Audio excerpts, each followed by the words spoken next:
The morning mist clung to the ancient stone walls of Meridian Academy like whispered secrets, but Lieutenant Commander Sarah Chen had no time for atmospheric poetry.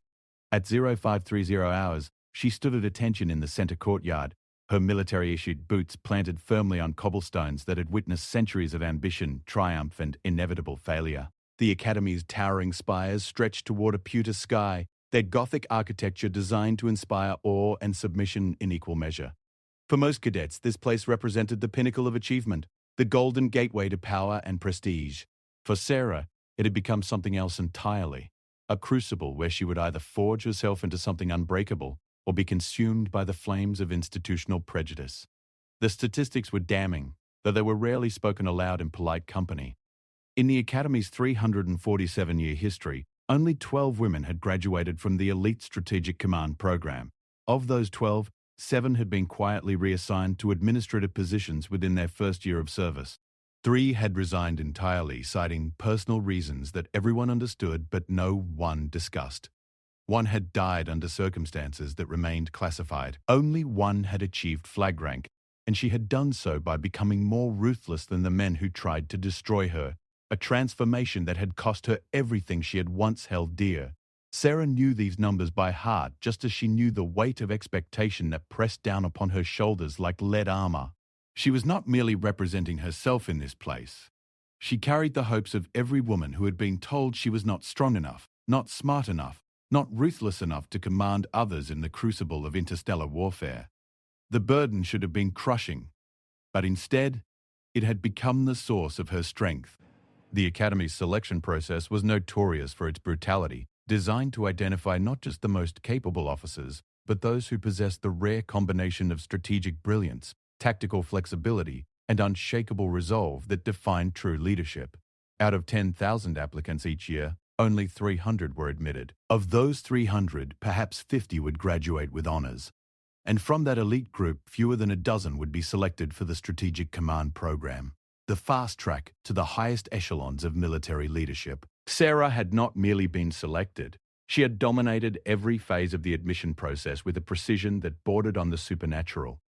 Her tactical simulations had achieved success rates that forced the evaluation computers to be recalibrated. Her strategic analyses had been so comprehensive and innovative that several were immediately classified and incorporated into active military doctrine. Her physical performance had shattered records that had stood for decades, established by cadets who had enjoyed every genetic and technological advantage that privilege could provide. Yet none of this mattered to the Academy's established order, because Sarah Chen represented something they could not tolerate. Proof that their monopoly on excellence was an illusion. She came from the outer colonies, those forgotten worlds that existed at the margins of civilized space where survival was earned through sweat and blood rather than inherited through bloodlines. Her father had been a mining engineer who died in a tunnel collapse when she was 12, leaving behind a widow and 3 children on a world where social services were a luxury they could not afford. Her mother had worked 3 jobs to keep them fed, her hands bleeding from the industrial cleaning chemicals she used to scrub the floors of the same corporate facilities that had killed her husband. Sarah's path to the Academy had been carved through scholarship programs designed more for public relations than genuine opportunity, their existence allowing the military hierarchy to point to diversity statistics, while ensuring that the few who slipped through their filters would be isolated, overwhelmed, and ultimately broken by the system they dared to challenge. She was supposed to be a cautionary tale, a reminder to others of their proper place in the cosmic order. Instead, she had become something far more dangerous, a living contradiction to everything they believed about themselves. The morning formation began with the ritualistic precision that defined military life, but Sarah could feel the weight of hostile attention focused upon her like targeting lasers. The other cadets had learned to maintain the facade of professional courtesy, but their animosity was a tangible force that seemed to thicken the air around her. They whispered when they thought she could not hear, their voices carrying the casual cruelty of those who had never questioned their right to judge others. "She doesn't belong here," they said. "This isn't charity work. Command requires breeding, not just brains. Wait until the pressure really builds. That's when her kind breaks." Their words bounced off her like rain against armor plating, each insult only serving to reinforce the protective shell she had built around her core identity. They could not understand that every slight, every deliberate exclusion, every moment of calculated disrespect only made her stronger. They had been raised in comfort, shaped by privilege, and taught that their advantages were the natural result of their superiority rather than accidents of birth. They had never been forced to confront their own weakness because they had never truly been tested. Sarah, on the other hand, had been forged in the crucible of genuine adversity. She had learned to find strength in solitude, wisdom in silence, and power in the absolute refusal to be diminished by others' limitations. While they saw her background as evidence of her unworthiness, she understood it as the source of her greatest advantage. She had nothing left to lose and everything to prove. The Academy's hierarchical structure was designed to reinforce existing power dynamics, with upperclassmen wielding authority over their juniors in ways that prepared them for the realities of military command. In theory, this system was meritocratic, with advancement based on performance and leadership potential. In practice, it was a carefully orchestrated game where the rules were known only to those born into the proper circles, and outsiders were systematically excluded through methods so subtle they could never be formally challenged. Sarah had recognized this immediately, her analytical mind dissecting the social architecture with the same precision she applied to tactical problems. She observed how assignments were distributed, noting the pattern of preferences that ensured certain cadets received opportunities for distinction while others were relegated to support roles. She tracked the informal networks that determined access to critical information, the study groups that excluded those who lacked the proper social credentials, the mentorship relationships that were reserved for those who reminded senior officers of their younger selves. Rather than becoming bitter about this systematic exclusion, Sarah had chosen a different path. She would not merely succeed despite their attempts to sabotage her. She would excel so dramatically that their prejudices would be exposed as the intellectual poverty they truly were. Every barrier they erected would become a stepping stone, every obstacle an opportunity to demonstrate capabilities they refused to acknowledge. The Strategic Command Program was housed in the Academy's most prestigious building, its marble halls lined with portraits of legendary commanders whose exploits had shaped the course of human expansion across the galaxy. These were men and women of vision and courage, leaders who had faced impossible odds and emerged victorious through superior strategy and unshakable determination. Sarah walked among their images with the quiet confidence of someone who recognized kindred spirits, understanding that true greatness was not inherited but earned through the willingness to stand alone against the darkness. Her first major test came during the annual strategic assessment, a grueling examination that combined theoretical knowledge with practical application in ways designed to reveal not just what cadets knew, but how they thought under extreme pressure. The scenario was deliberately impossible. A three-front war with limited resources, unreliable intelligence, and political constraints that made conventional solutions unworkable. Most cadets approached it as an academic exercise, demonstrating their mastery of established doctrine while acknowledging the inevitable compromises that reality would impose. Sarah approached it as a real war that she intended to win. Her solution was so innovative that it initially appeared to be either genius or madness, and the evaluation committee spent 3 days analyzing her strategic framework before concluding that it was both. She had identified patterns in the enemy's behavior that others had missed, exploited weaknesses in their alliance structure that conventional wisdom deemed insignificant, and proposed a series of coordinated operations that would turn their own strengths against them with devastating effectiveness. More importantly, she had done something that violated every principle of military hierarchy. She had questioned the fundamental assumptions underlying the scenario itself. Rather than accepting the constraints as given parameters, she had analyzed them as problems to be solved, discovering that many of the impossibilities were actually failures of imagination rather than genuine limitations. The evaluation committee was forced to award her the highest score in the Academy's history, a recognition that sent shockwaves through the entire institution. For the first time in centuries, a cadet from the outer colonies had not merely competed with the elite, she had redefined what elite performance looked like. The response was swift and predictable. If they could not defeat her through conventional means, they would destroy her through methods that operated outside the formal structure. The campaign against her began with subtle social ostracism, escalated to deliberate sabotage of her equipment and assignments, and eventually reached levels of harassment that would have broken lesser individuals. They spread rumors about her personal life, questioning her psychological stability and suggesting that her academic success was the result of cheating or special treatment. They arranged for her to be excluded from study groups and social events, ensuring that she remained isolated from the informal networks that were essential for success.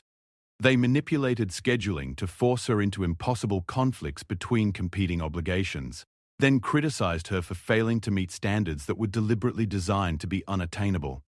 Most insidiously, they began to suggest that her presence at the academy was itself a form of discrimination against more deserving candidates, framing their prejudice as a defense of fairness and merit. They spoke of lowered standards and quota systems, of political correctness destroying military effectiveness, of the dangerous precedent being set by allowing emotion to override objective evaluation. Sarah endured all of this with the stoic patience of someone who understood that their attacks were actually admissions of weakness. They were afraid of her not because she was different, but because she was better.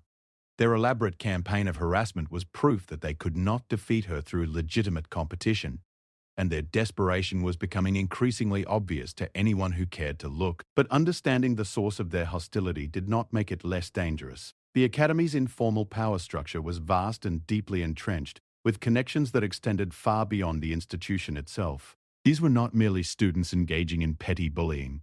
They were the future leaders of military, political, and economic institutions, and their enmity would follow her throughout her career unless it was definitively resolved. Sarah recognized that she stood at a crossroads.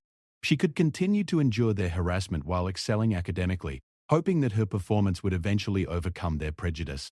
This was the path of quiet dignity, the approach that had been recommended by every mentor who genuinely wished her well. It was also the path that had led to the quiet marginalization of every woman who had preceded her, their brilliance acknowledged in private while being systematically neutralized in public.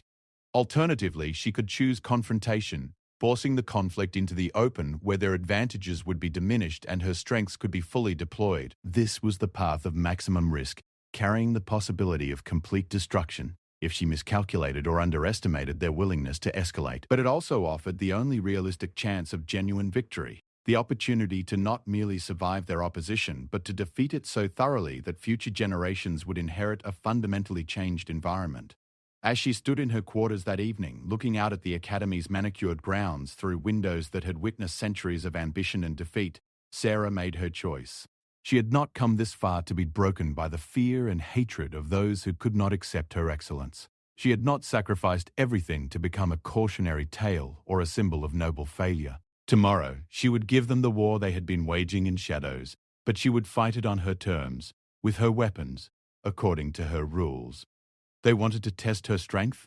They wanted to see if she would break under pressure. She smiled grimly as she began to plan, her strategic mind already analyzing their weaknesses and identifying the leverage points where maximum force could be applied with devastating effectiveness. They had made the fundamental error of believing that their advantages were permanent and their superiority was natural law. They were about to learn why that belief was the most dangerous form of weakness, and why someone who had already destroyed every limitation imposed by circumstance, poverty, and prejudice was utterly immune to the petty cruelties of those who had never been tested by anything more challenging than choosing which privilege to exercise next. The man who destroys his weak self can never be destroyed by others, because he has already survived the only enemy who truly mattered, the voice within that whispers of limitations and impossibilities. Sarah had silenced that voice long ago, and in its place she had cultivated something far more powerful, the absolute certainty that excellence was not a birthright but a choice, and she had chosen to be unstoppable. Part 2. The Crucible ignites. The confrontation began, as most wars do, with a seemingly insignificant incident that revealed the depth of the underlying tensions. During the morning tactical briefing, Cadet Commander Marcus Ashford, heir to a military dynasty that could trace its lineage back to Earth's colonial expansion, made what he believed to be a casual observation about the declining standards at the Academy. His words were chosen carefully, wrapped in the false courtesy that privilege uses to disguise its venom, but their meaning was unmistakable to everyone in the room. "It's concerning," he said, his voice carrying the practiced authority of someone accustomed to being heard without question, when political considerations begin to outweigh military necessity. The Strategic Command Program has always been about identifying the absolute best candidates, not filling quotas or making symbolic statements. We have to ask ourselves whether we're truly serving the needs of our military or simply appeasing civilian oversight committees who don't understand the realities of command. The silence that followed was electric with tension. Every cadet in the room understood exactly who was being referenced, just as they understood that this was not a spontaneous comment but a carefully orchestrated provocation designed to force Sarah into a response that could be used against her. If she remained silent, her acquiescence would be interpreted as admission of unworthiness. If she responded, her words would be twisted to portray her as overly sensitive or unable to handle criticism. It was a classic double-bind, the kind of trap that had ensnared countless others who had dared to challenge the established order. Sarah could feel the weight of expectation pressing down upon her as every person in the room waited to see how she would react. Some were hoping for her destruction, eager to witness the moment when the pretender would finally be exposed. Others were genuinely curious to see whether she possessed the strategic brilliance that her academic performance suggested, or whether she would prove to be just another highly competent individual who crumbled when faced with truly sophisticated opposition. Sarah stood slowly, her movements deliberate and controlled, embodying the kind of calm authority that comes not from position but from absolute confidence in one's capabilities. When she spoke, her voice carried across the room with crystalline clarity, each word precisely chosen for maximum impact. "Cadet Commander Ashford raises an interesting point about standards," she began, her tone conversational but her eyes locked on his with laser intensity. "It's true that the Strategic Command Program should identify the absolute best candidates, which raises some fascinating questions about how we define best and whether our current metrics are actually measuring what we claim they measure." She paused, allowing the implications to settle in the minds of her audience before continuing with surgical precision. For instance, if we look at the correlation between family background and academic performance, we find some remarkable patterns. Cadets from established military families tend to excel at theoretical examinations that test knowledge of established doctrine, while showing concerning uniformity in their strategic thinking. This suggests either that military genius is genuinely hereditary, which would be a fascinating biological discovery, or that advantages in preparation, resources, and cultural familiarity are being confused with innate capability. The room had grown absolutely still, the kind of silence that precedes either capitulation or open warfare. Marcus's face had begun to redden, but Sarah was far from finished. On the other hand, cadets from non-traditional backgrounds tend to show greater innovation in their solutions, higher adaptability under pressure, and what the evaluation algorithms identify as strategic creativity, the ability to see possibilities that others miss because they're not constrained by assumptions about what should be possible. This raises the question of whether we're actually selecting for the best military minds or simply for the most predictable ones. She gestured toward the tactical display that dominated the room's central wall, its holographic projections showing the current strategic situation across multiple sectors of human space. The galaxy is a dangerous place, filled with threats that don't care about our traditions or respect our hierarchies. When facing an alien intelligence that thinks in ways we can barely comprehend, do we want commanders who excel at reciting established doctrine, or those who can innovate solutions to problems that have never existed before? When resources are limited and conventional strategies have failed, do we want leaders who are comfortable with uncertainty, or those who require the reassurance of familiar patterns? The brilliance of her response was becoming clear to everyone in the room, including Marcus, whose initial confidence was rapidly eroding as he realized he had walked into a carefully prepared killing zone. Sarah was not merely defending herself, she was systematically dismantling the entire philosophical foundation of their prejudice while simultaneously demonstrating the kind of strategic thinking that separated true leaders from mere administrators.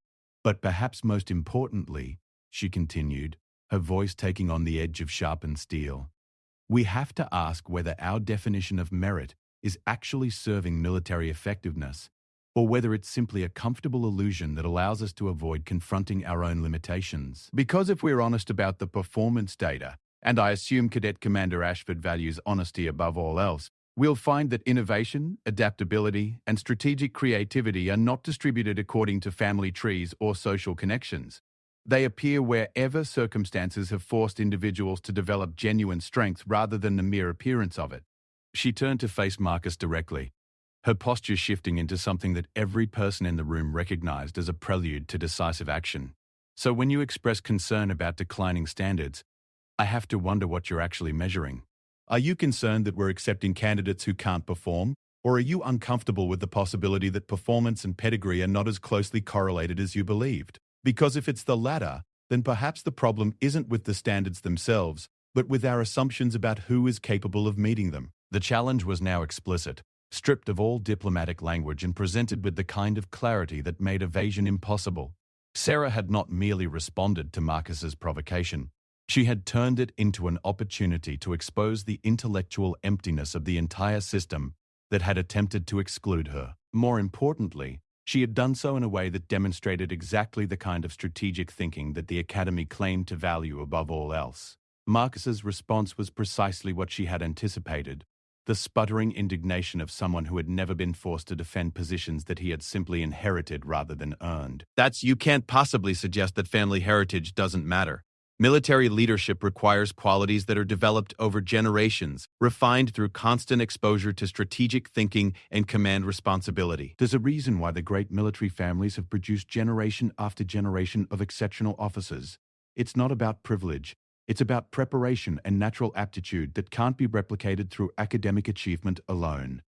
Sarah's smile was slight but devastating. The expression of a predator who had just confirmed that her prey was exactly as vulnerable as she had calculated. I see.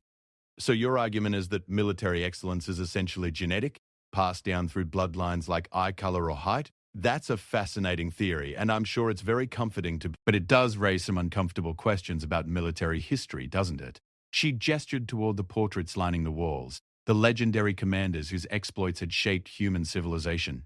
Admiral Chen, no relation unfortunately, who revolutionized naval tactics during the Centauri War, came from a family of farmers. General Martinez, who developed the strategic doctrine that we still use today, was the son of a factory worker.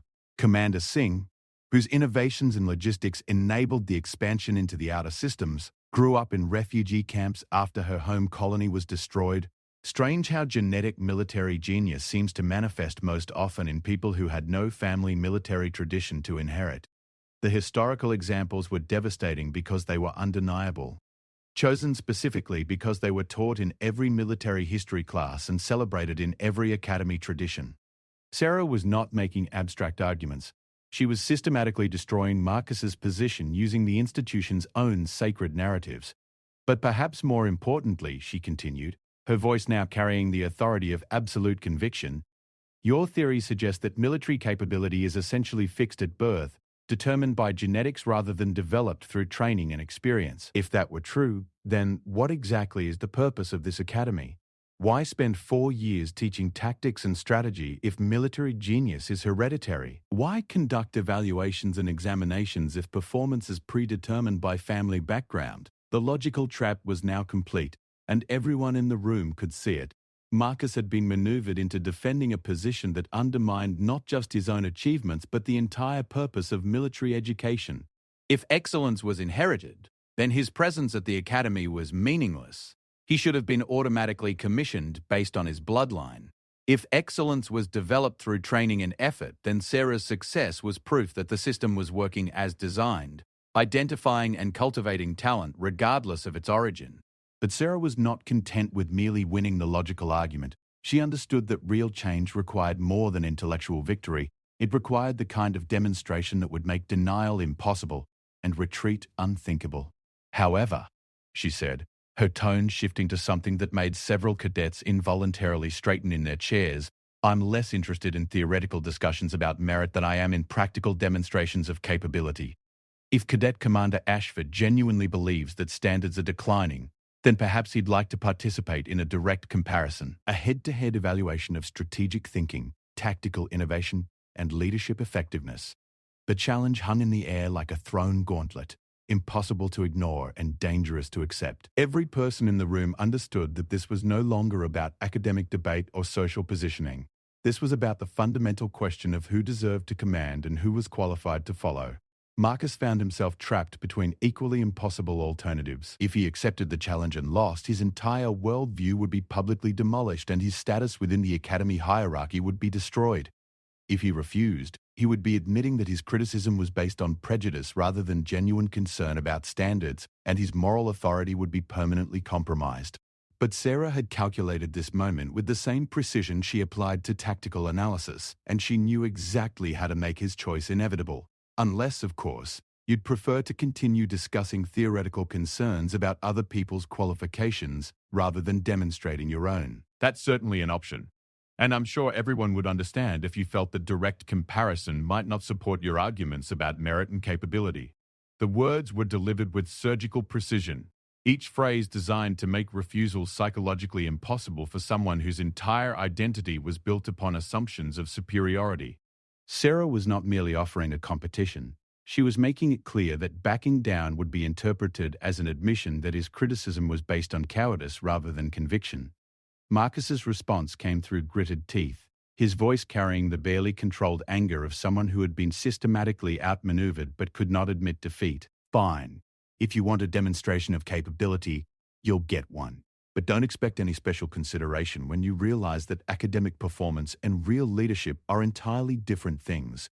Sarah's smile was now openly predatory, the expression of someone who had successfully maneuvered her opponent into exactly the position she wanted. I wouldn't dream of asking for special consideration, Cadet Commander. In fact, I insist that we be evaluated according to exactly the same standards, with exactly the same resources, facing exactly the same challenges. After all, that's what equal opportunity means, isn't it?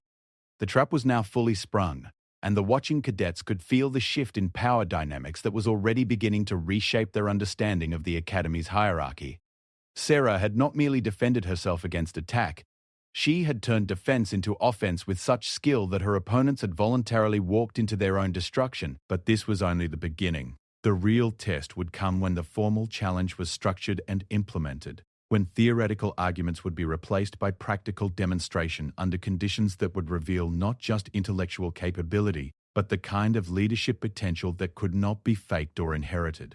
As the briefing dissolved into excited whispers and nervous conversations, Sarah remained calmly in place, her strategic mind already 3 moves ahead, analyzing the next phase of a conflict that she had not started but was absolutely determined to finish. The Academy's elite had come for her, believing that their advantages were permanent and their superiority was natural law. They were about to discover why that belief was the most dangerous form of weakness, and why someone who had already survived every test that circumstance and prejudice could devise was ready to give them exactly the smoke they had been asking for since the day she arrived. The man who destroys his weak self can never be destroyed by others, and Sarah had spent years systematically eliminating every limitation, every doubt, every compromise with mediocrity that might have made her vulnerable to their attacks. What remained was something harder than diamond, and more focused than laser light, the absolute determination to prove that excellence was not a birthright but a choice, and that those who chose it could never be defeated by those who merely inherited the illusion of it. Part 3. The Reckoning. The formal challenge was scheduled for the following week, giving both sides time to prepare for what had become the most anticipated event in the Academy's recent history. Word of the confrontation had spread through the institution's informal networks with the speed of wildfire, transforming what had begun as a personal conflict into something far more significant, a direct test of the assumptions that underpinned the entire social order. Sarah approached her preparation with the methodical precision of a general planning a decisive campaign. She understood that this was not merely about proving her individual worth. It was about demonstrating that merit was not determined by background, that excellence was not the exclusive province of the privileged, and that true strength came from facing genuine adversity rather than inheriting artificial advantages. The format had been negotiated over several tense sessions involving Academy administrators who were clearly uncomfortable with the public nature of the challenge, but could not find legitimate grounds for preventing it. The evaluation would consist of 3 phases: strategic planning, tactical implementation, and crisis leadership. Each participant would be given identical resources, identical intelligence, and identical time constraints while facing scenarios designed to test every aspect of command capability. Most importantly, the evaluation would be conducted under full academic observation, with every decision recorded and analyzed by the faculty members who would ultimately determine advancement to the Senior Strategic Command Program. There would be no opportunity for subjective interpretation or political manipulation. The results would speak with the clarity of objective performance under controlled conditions. Sarah spent the preparation week in what others might have mistaken for isolation, but which she recognized as the necessary focusing of her capabilities. She reviewed every tactical manual in the Academy library, not to memorize doctrine, but to understand the underlying principles that could be adapted to unexpected circumstances. She studied the psychological profiles of successful commanders throughout history, identifying the mental frameworks that enabled effective decision-making under extreme pressure.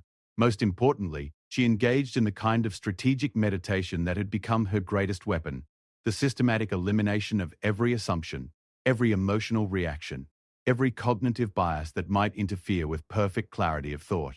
Meanwhile, Marcus had mobilized his considerable network of allies and advisors, treating the challenge as a collaborative effort that would demonstrate the superiority of established methods and traditional preparation.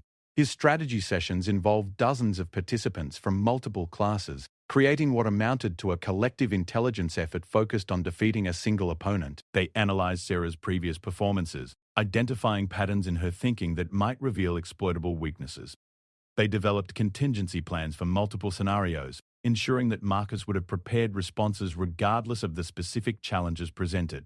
To the casual observer, their approaches appeared to validate Marcus's arguments about the importance of resources and collaborative support. He had access to centuries of accumulated wisdom, the collective experience of military families who had faced similar challenges for generations, and the kind of institutional knowledge that could only be developed through sustained engagement with the Academy's traditions. Sarah had herself her analytical mind and the kind of focused determination that comes from having nothing to lose and everything to prove. The challenge began at dawn on a grey morning that seemed appropriate for what everyone understood would be a defining moment in the Academy's history. The Tactical Simulation Center had been configured to replicate the bridge of a command vessel, complete with multiple data streams, communication systems, and the kind of information overload that separated effective leaders from those who simply possessed good intentions. The scenario was deliberately complex, a multi-system crisis involving simultaneous military, political, and humanitarian challenges that required immediate action under conditions of extreme uncertainty. Intelligence reports were contradictory. Available resources were insufficient for conventional solutions, and political constraints eliminated several obvious strategic options. It was the kind of situation that experienced officers hoped never to face, compressed into a few hours of intensive decision-making that would reveal every aspect of command capability. Sarah entered the simulation chamber with the calm focus of a surgeon approaching a critical operation. Her movements were economical and precise. Her attention immediately focused on the essential information while filtering out the deliberate distractions that were designed to overwhelm unprepared minds. She had spent years learning to find clarity in chaos, and this environment felt familiar rather than intimidating. Marcus approached with the confident authority of someone who had been preparing for this moment his entire life, his bearing reflecting the kind of institutional confidence that comes from generations of successful command.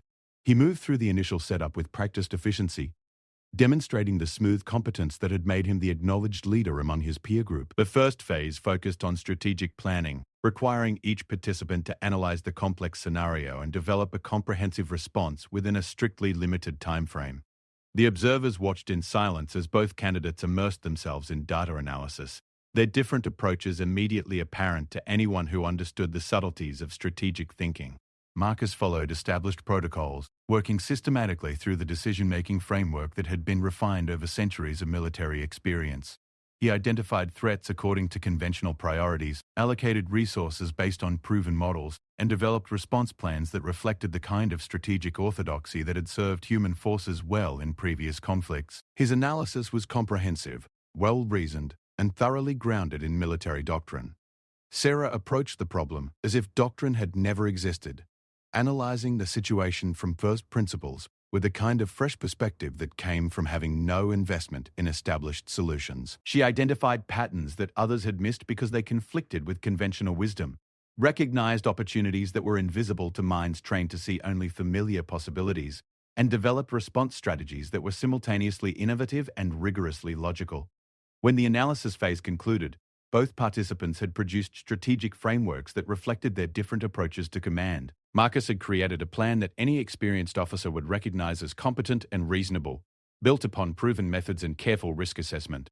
Sarah had developed something that initially appeared either brilliant or insane, depending upon whether the observer could follow the complex reasoning that had led to her conclusions. The evaluation committee spent 20 minutes reviewing both submissions before proceeding to the tactical implementation phase, their expressions revealing nothing about their initial assessments but their extended discussion of Sarah's plan, suggesting that she had once again produced something that challenged conventional understanding. The tactical phase required real-time decision-making, as the scenario evolved through multiple crisis points, each demanding immediate responses that would determine the ultimate success or failure of the strategic framework. This was where preparation met reality, where theoretical knowledge had to be translated into effective action under extreme pressure. Marcus executed his plan with smooth efficiency, making decisions that reflected careful preparation and systematic thinking. His responses were consistently reasonable, his resource allocation was prudent, and his tactical adjustments demonstrated the kind of steady competence that would serve him well in most operational environments. He faced each challenge with professional composure, adapting his approach when circumstances demanded flexibility while maintaining focus on his primary objectives. Sarah's performance was something entirely different. She did not merely respond to challenges as they arose, she anticipated them with uncanny accuracy, positioning her forces and resources in ways that seemed intuitive until the logic became apparent through subsequent events. Her decision-making exhibited a kind of strategic prescience that made complex situations appear simple, as if she possessed some form of enhanced perception that revealed possibilities others could not see. More remarkably, she began to implement tactical innovations that violated established doctrine while achieving superior results. Her resource allocation seemed almost reckless until the synergistic effects became apparent, creating multiplicative advantages that conventional analysis had suggested were impossible. Her command decisions reflected an understanding of system dynamics that went beyond anything taught in the Academy's standard curriculum. The observers began to recognize that they were witnessing something unprecedented, not merely excellent performance within established parameters, but the kind of paradigm-shifting innovation that redefined what excellence looked like. Sarah was not just outperforming Marcus. She was demonstrating capabilities that called into question the fundamental assumptions underlying military education. But the most revealing phase was yet to come. Crisis leadership required more than strategic brilliance or tactical competence.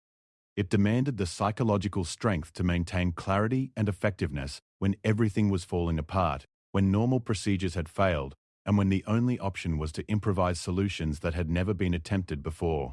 The scenario designers had prepared a final challenge that was designed to break even the most capable candidates.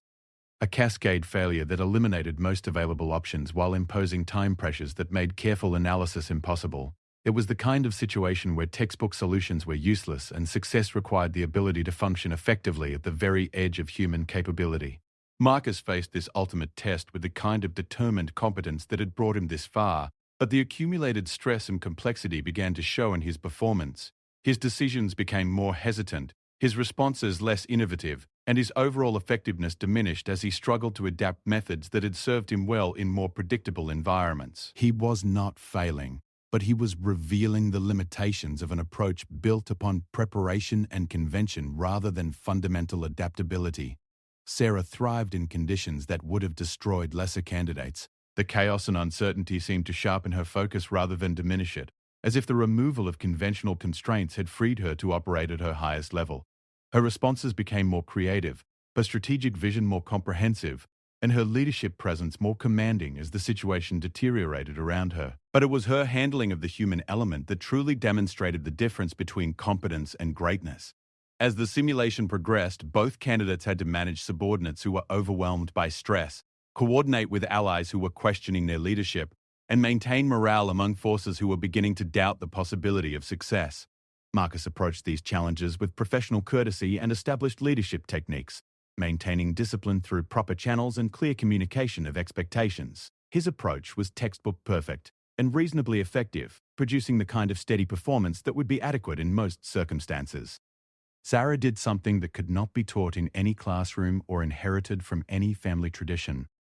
She inspired absolute confidence through the sheer force of her certainty that excellence was not just possible, but inevitable. Her communications were precise and compelling, her strategic vision was articulated with crystal clarity, and her presence projected the kind of unshakable authority that made others believe they could achieve things they had never imagined possible. When subordinates expressed doubt, she did not dismiss their concerns but transformed them into opportunities for growth. When allies questioned her decisions, she provided explanations that revealed the deeper logic underlying seemingly impossible strategies. When morale began to falter, she reminded everyone that they had been chosen for this mission precisely because they possessed capabilities that others lacked, and that their current challenges were proof that they were exactly where they needed to be. By the time the simulation reached its conclusion, the difference in outcomes was so dramatic that the evaluation committee required additional time to analyze what they had witnessed. Marcus had achieved what could reasonably be called success. accomplishing the primary objectives while minimizing casualties and maintaining operational effectiveness. It was a solid performance that demonstrated his qualification for advanced responsibility. Sarah had achieved something that forced the evaluation algorithms to be recalibrated. Complete mission success with casualties below statistical modeling predictions, resource efficiency that exceeded theoretical maximums, and strategic innovations that were immediately classified for incorporation into active doctrine. More importantly, she had done so while maintaining the kind of leadership presence that transformed everyone around her into a better version of themselves. But statistics and performance metrics, however impressive, could not capture the most significant aspect of what had occurred. In the space of a single day, Sarah had demonstrated that everything the Academy's elite believed about themselves was fundamentally false. Their advantages were not permanent, their superiority was not natural law, and their dominance was not inevitable. She had proven that true strength came not from inherited privilege, but from the willingness to face genuine challenges and emerge stronger. She had shown that excellence was not determined by background, but by the refusal to accept limitations imposed by others' fears and prejudices. Most importantly, she had made it clear that those who had destroyed their own weakness could never be defeated by those who had never been tested by anything more demanding than choosing which advantage to exercise next. The formal announcement of results came 3 days later, but everyone who had witnessed the evaluation already knew what it would contain. Sarah had not merely won the challenge, she had redefined what victory looked like. Her performance had been so superior that comparison became meaningless, like measuring the brightness of stars against the light of the sun. Marcus accepted the results with a kind of gracious acknowledgement that his upbringing had trained him to display in defeat, but his world had been fundamentally altered. Everything he had believed about himself, his capabilities, and his place in the cosmic order had been systematically demolished by someone he had dismissed as unworthy of serious consideration. The Academy's elite found themselves confronting an uncomfortable truth. Their monopoly on excellence had been an illusion maintained by excluding those who might challenge it. Now that the barriers had been breached, they would be forced to compete on merit rather than inheritance, and many of them were discovering that they were not nearly as capable as they had believed. But Sarah's victory extended far beyond personal vindication or institutional recognition. She had become a symbol of what was possible when artificial limitations were rejected and true potential was unleashed. Her example would inspire others who had been told they were not good enough, not smart enough, not worthy enough to aspire to greatness. As she stood in the Academy's central courtyard that evening, looking up at stars that no longer seemed impossibly distant, Sarah understood that her real journey was just beginning. The military would offer her opportunities to serve, but her true calling was to demonstrate through her actions that excellence was not a privilege to be inherited, but a choice to be made. Not a birthright to be claimed, but a standard to be earned through the systematic destruction of every weakness and limitation that stood between potential and achievement. The man who destroys his weak self can never be destroyed by others, because he has become something that cannot be diminished by external forces. A person who has chosen to be unstoppable and has developed the capabilities necessary to make that choice reality. Sarah had made that choice long ago, in the moment when she decided that other people's limitations would never become her own, and every victory since then had simply been the inevitable result of that fundamental decision. The Academy's elite had come for her, believing that their advantages were permanent, and their superiority was natural law. They had demanded to know if she wanted their smoke, expecting her to be intimidated by the prospect of facing their collective power. Instead, they had discovered why challenging someone who had already survived every test that circumstance and prejudice could devise was the most dangerous mistake they could possibly make. She had given them exactly the smoke they had been asking for, and in the process she had proven that those who earn their strength can never be defeated by those who merely inherit the illusion of it. The future would bring new challenges, greater responsibilities, and opponents who possessed resources and capabilities that made the Academy's elite seem like children playing at war. But Sarah faced that future with the calm confidence of someone who had learned the most important lesson that life could teach, that the only limitations that truly mattered were the ones you accepted, and that anyone who refused to accept them could achieve things that others would dismiss as impossible. She had stood tall when they came for her, and she would continue to stand tall regardless of what challenges lay ahead, because she had learned that true strength was not about never falling, but about never staying down, not about never facing defeat, but about never accepting it as final, and not about being invulnerable, but about being unbreakable in the ways that truly mattered. The stars above held infinite possibilities, And Sarah Chen was ready to claim her share of them, one impossible victory at a time.